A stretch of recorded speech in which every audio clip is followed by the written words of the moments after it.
изминатите мисии видовме кои биле древните македонци, нивната етногенеза, тоа се венети во 6. век преименувани во Словени.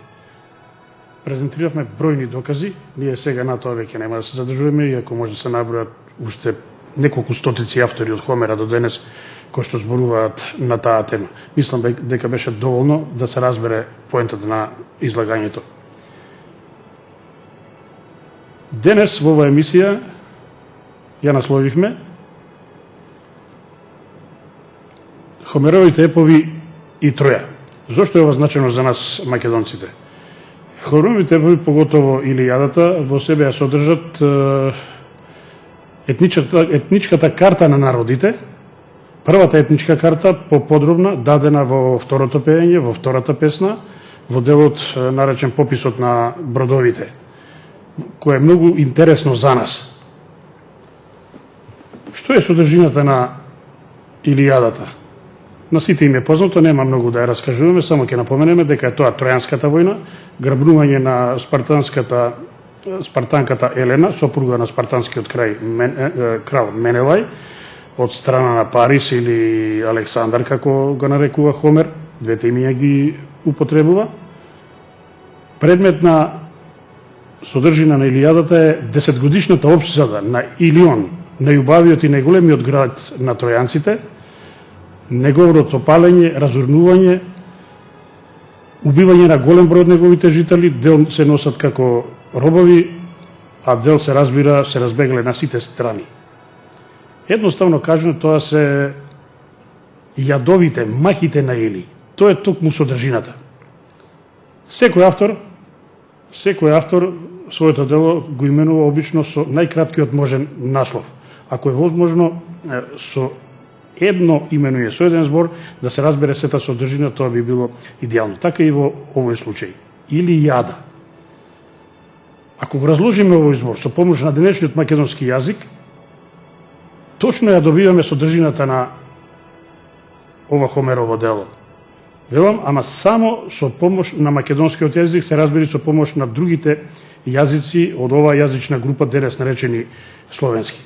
Би е замолил режијата да пушти првата графика, Илијада. Ако го разложиме овој збор, што добиваме? Добиваме Или и Јад. Или, знаеме сите, тоа е градот, кој 10 години го обсадуваат Здружените сили од Пелопонес и нивните сојузници. А Јад, во денешниот македонски говор, сите знаат што значи мака, голема мака. Па токму тоа е содржината на Илијадата, кажана во еден збор.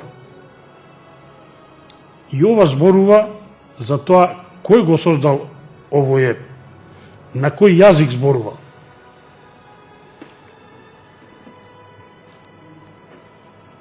Кои се учесниците во Тројанската војна? Исто тоа е интересно за нас, македонците.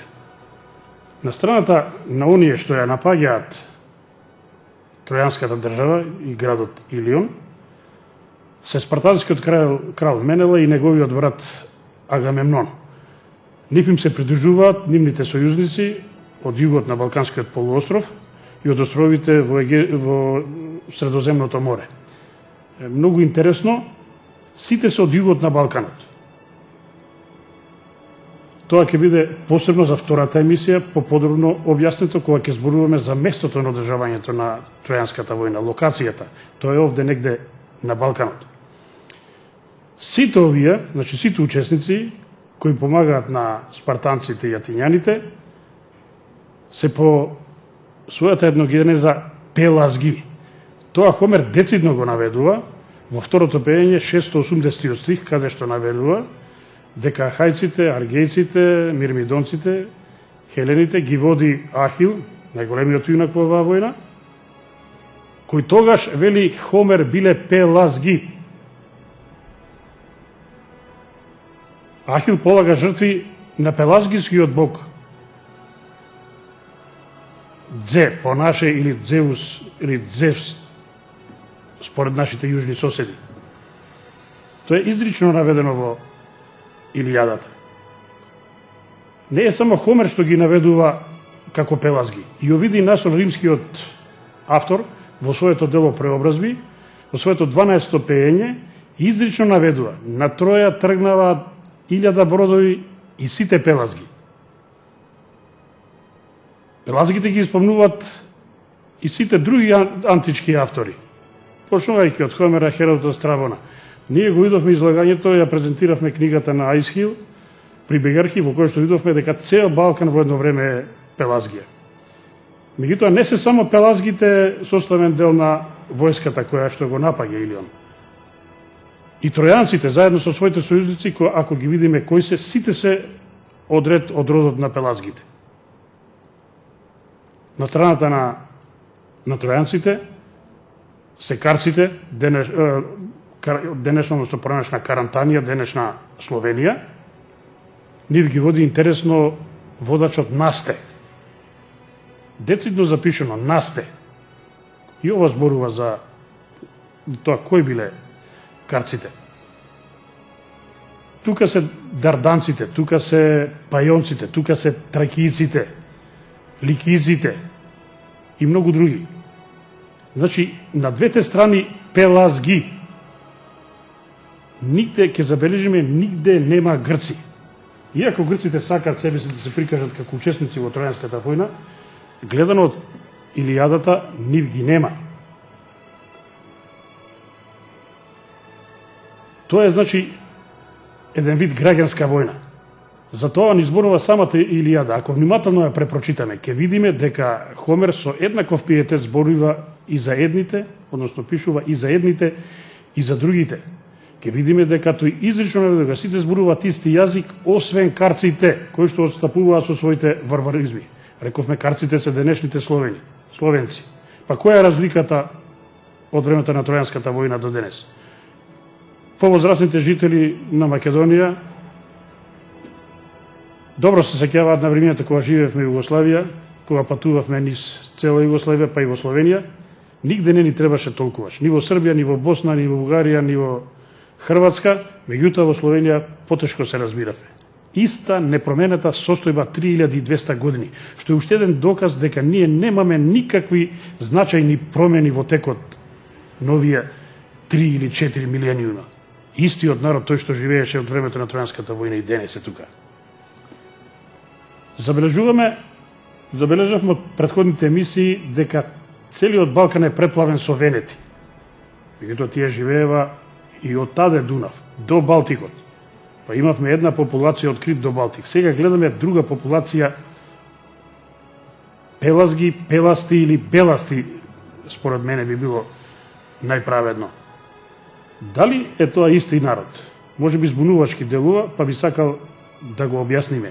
Не се тоа различни народи, етноси, тоа е истиот народ. Венети и пеласти се синоними. Зашто ова го велам? Диелектиката на зборот бело, светло, сеајно ја открива вистината.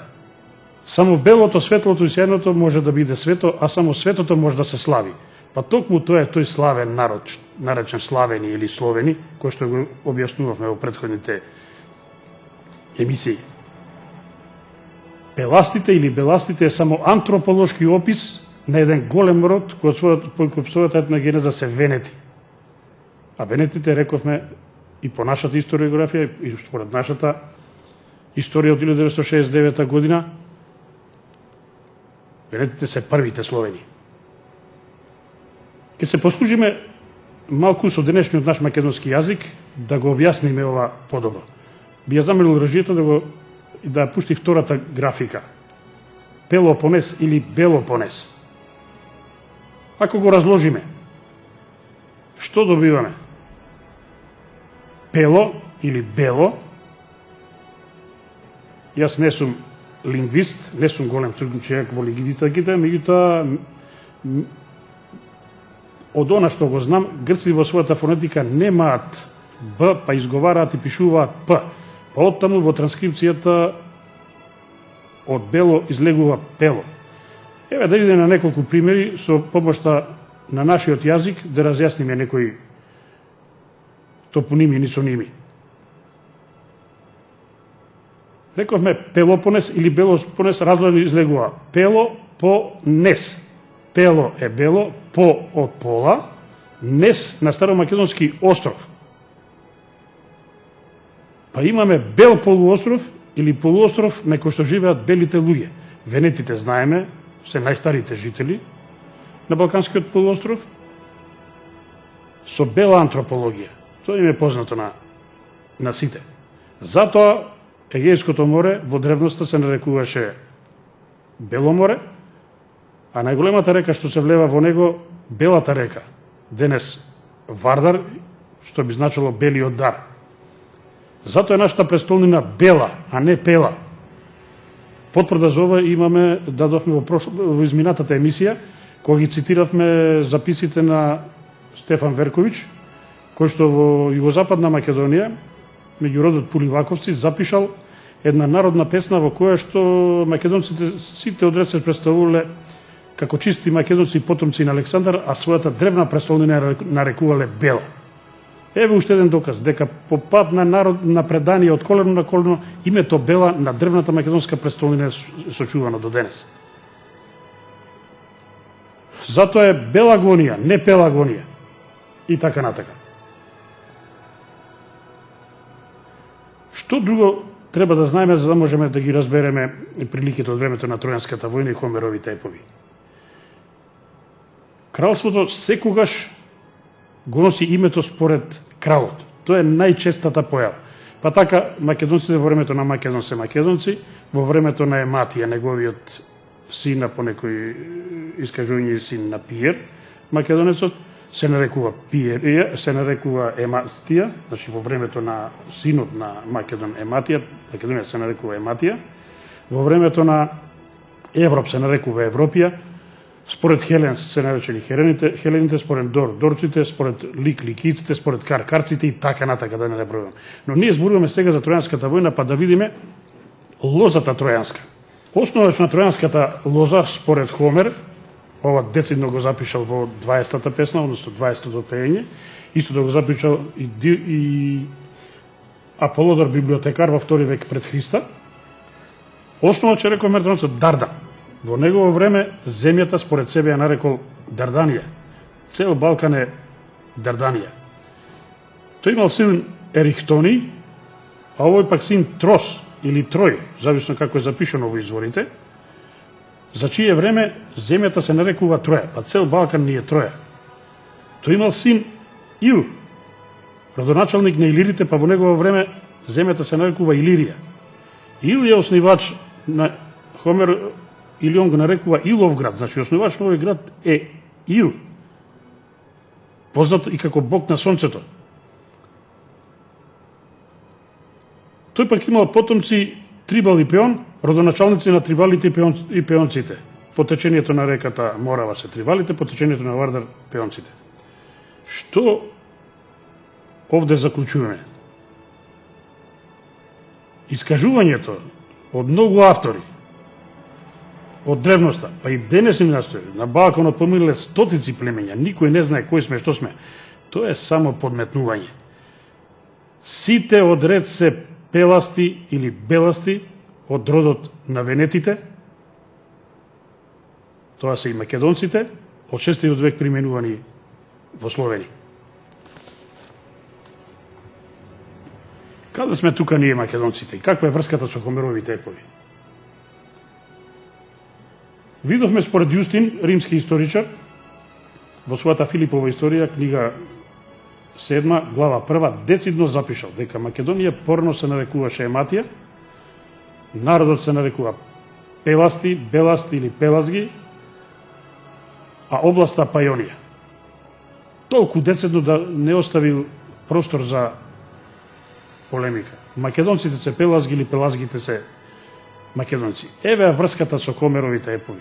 Македонија, односно Ематија, во она време кога пишува Хомер е во центарот на збиднувањата на Балканот во времето на одржувањето на Тројанската војна. Хомер и децидно ја споменува Македонија под името Ематија во 14-та песна, 225 до 230 стих. Секој тоа може да го провери. Ако е тоа така, тогаш и артефактите сочувани во земјата од 19 век почна да излегуваат на виделина, треба тоа да го потврдат. Па ние со помош на археолошките артефакти кои денес се наоѓаат по музеите из целиот свет, ќе се обидиме да го потврдиме. Да не ме обвини некој за пристрасност, настојував да соберам што повеќе артефакти, претежно од грчки извори, нивните пријатели србите, значи од српски извори, поголемиот дел од овие снимки што ќе ги видите денес се од книгата Грчка митологија, објавена во Атина од Софија Сули, и книгата на Цермановиќ Грчка и римска митологија. Срејовиќ и Цермановиќ, двајца автори се тоа. Со Ахил имаме една слика од амфора, потекнува од околу 450 година пред нашата ера, денес се наоѓа во Рим, во Ватиканскиот музеј. Земена од книгата на Срејовиќ и Цермановиќ.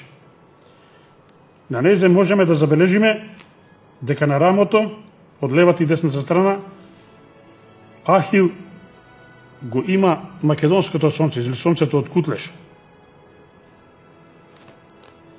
Наредната снимка е престолот на Дзе, или Дзевс, или Зевс, како го нарекуваат грците.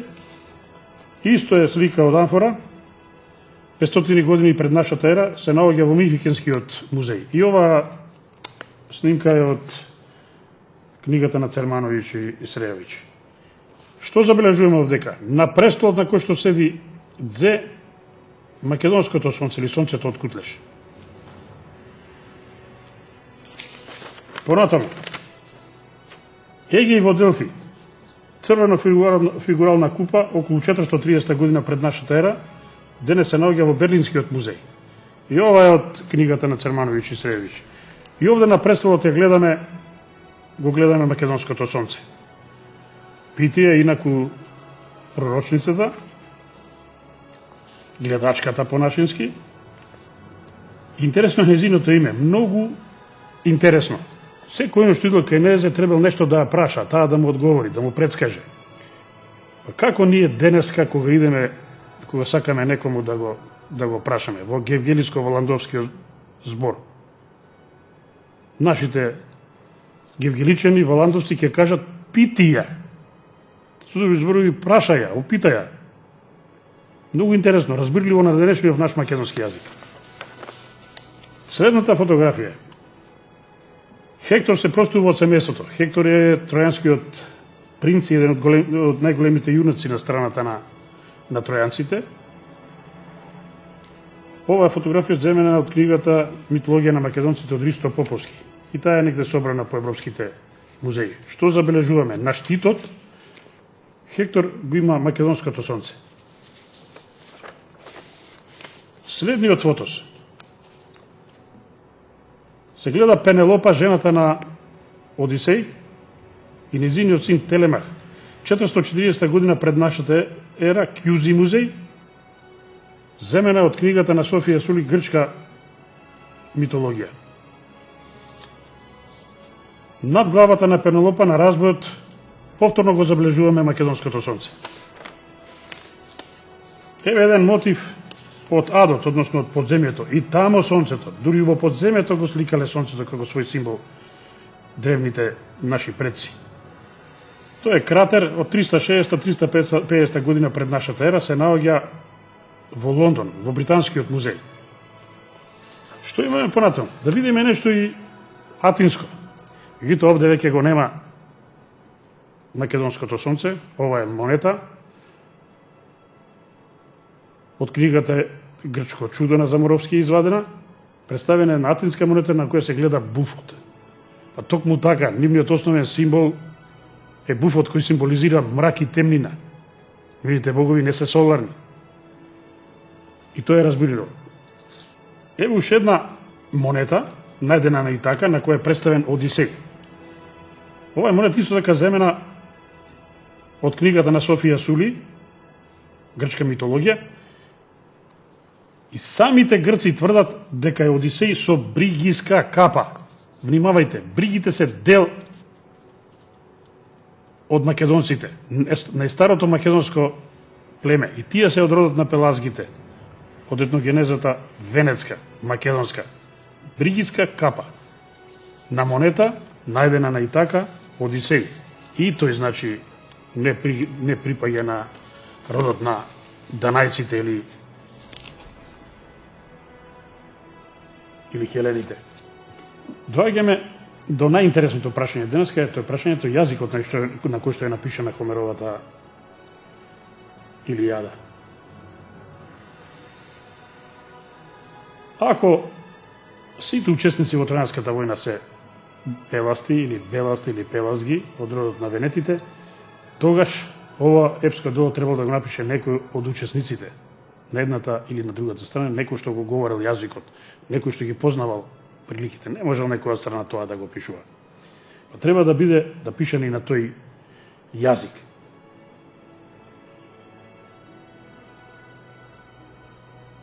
Грците присвоија се, па меѓу друго и Хомеровите епови, кажа дека е напишано на грчки јазик. Меѓутоа, на кој грчки јазик? Ние денеска имаме еден невиден апсурд во светот, ќе видиме за што се работи. Тие велат дека постои старогрчки јазик, иако знаеме дека првата грчка држава до 830 година. Како е? Кој е тој старогрчки народ, на која територија се простигнал, кој бил главниот град, кои биле кралевите, не знаеме. Меѓутоа, не им пречи. Ние молчиме, светот го прифати. 3 пати кажана лага станува вистина, но ни 3000 пати повторија.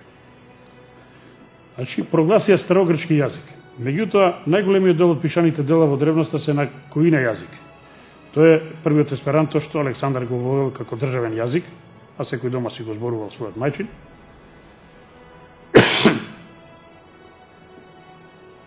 Па и коиното го прогласија грчки. Малку им беше тоа, кога видеа дека Хомеровите епови не се напишени нити на старогрчки, нити на коине јазик, и Хомеровиот го прогласија за грчки.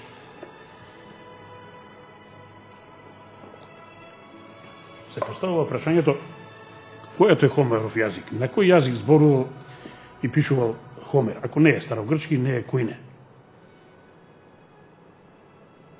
Единствен на кој што бил пелазгискиот, венецкиот, македонскиот, во 6 век преименувал словенски, како сакате. Па да видиме зашто тоа зборуваат сегашните, значи современите и древните автори. Константин Чулкас е грек кој 1907 година по повод расправите околу јазикот на костурчаните и леринчаните децидно запиша дека нивниот јазик не е македонски, дека тоа всушност е стариот Хомеров јазик. Кутриот за оваа несреќна изјава, како што ќе наведе Тихомир Стојановски, мораше подоцна да се самоубие. Многу интересна работа. Ако ние денес знаеме, а многу добро знаеме, и децата знаат кој јазик го зборува и уште го зборуваат жителите на Костур и Ленин, ќе знаеме и на кој јазик зборувал и пишувал Хомер. Се надевам, не треба објаснување, не треба потврда, самите гледачи ќе разберат. Да видиме што пишуваат древните автори. Ке се послужиме со Диодор од Сицилија, еден од најголемите авторитети. Книга 3, глава 67. Лин, вели тој, учителот на Орфеј и Тамир, пишувал со пелазгиски букви на пелазгиски јазик. Со истите пелазгиски букви се користел и Пронапит, Хомеровиот учител, користејќи се со врежаните знаци на првите пелазги и говорот пелазгиски. Внимавајте добро. Користејќи се со врежаните знаци на првите пелазги и говорот пелазгиски. Тука се поставуваат две прашања. Ако учителот на Хомер, кој учел на пелазгиски јазик, со пелазгиски слова, на кој јазик зборувал и пишувал Хомер? Сами нека се одговарат гледачите. Јас мислам и на децата им е јасно.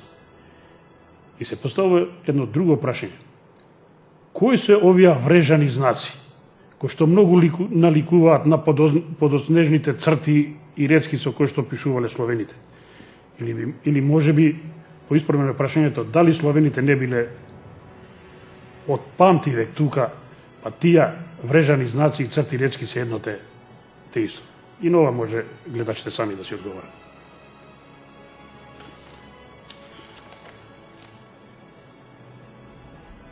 Се послужиме и со искажувањето на древниот автор Елијан.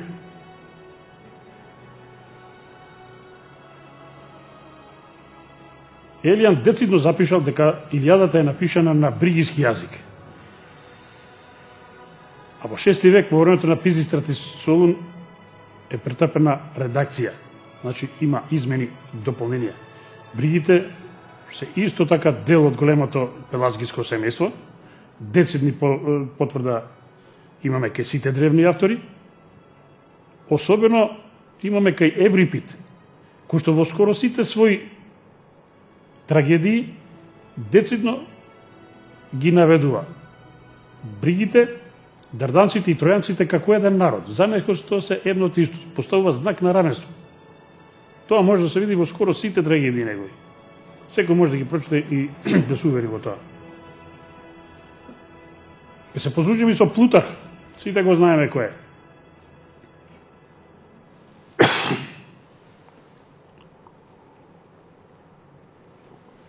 Тој напишал едно значајно дело, животописи на познатите личности од неговото и времето што му предходи.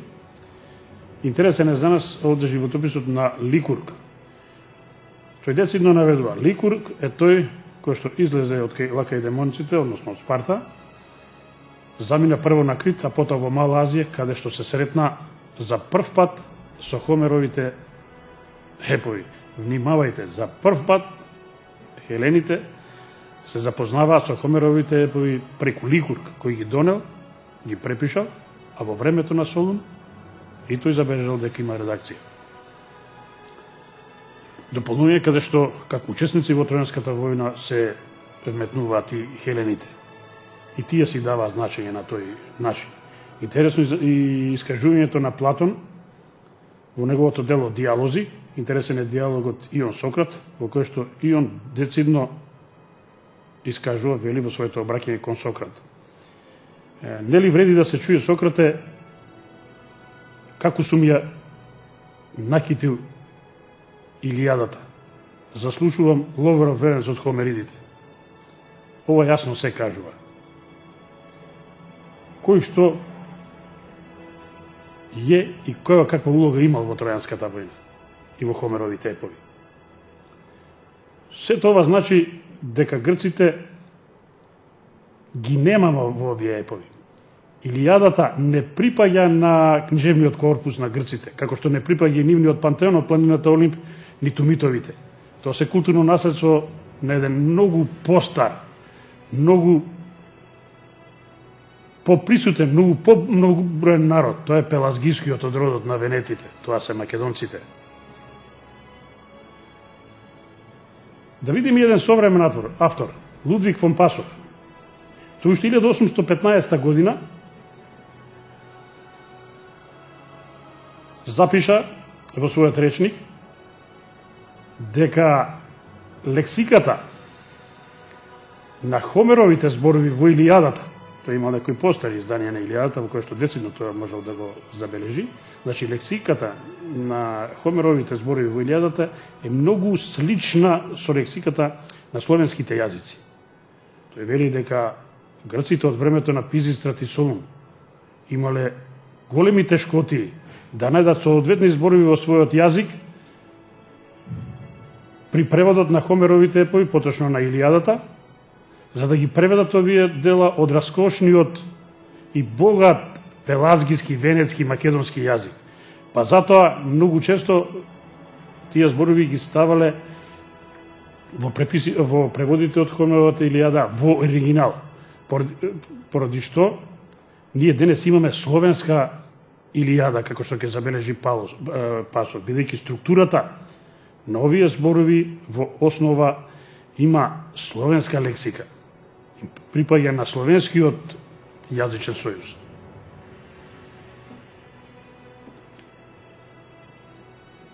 Да не вовинат за антиквизација и за излагање во романтичарски занес, ќе наведам и некои наведов до сега автори претежно странски извори.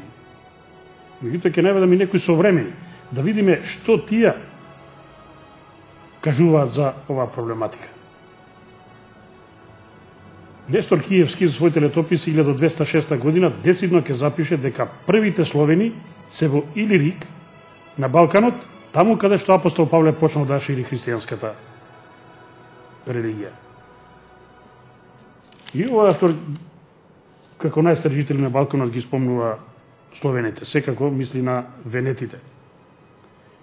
Сипријан Робер, уште 1852 година во своето дело Светот на словените, ќе запише дека тие се најстарите жители на Балканот.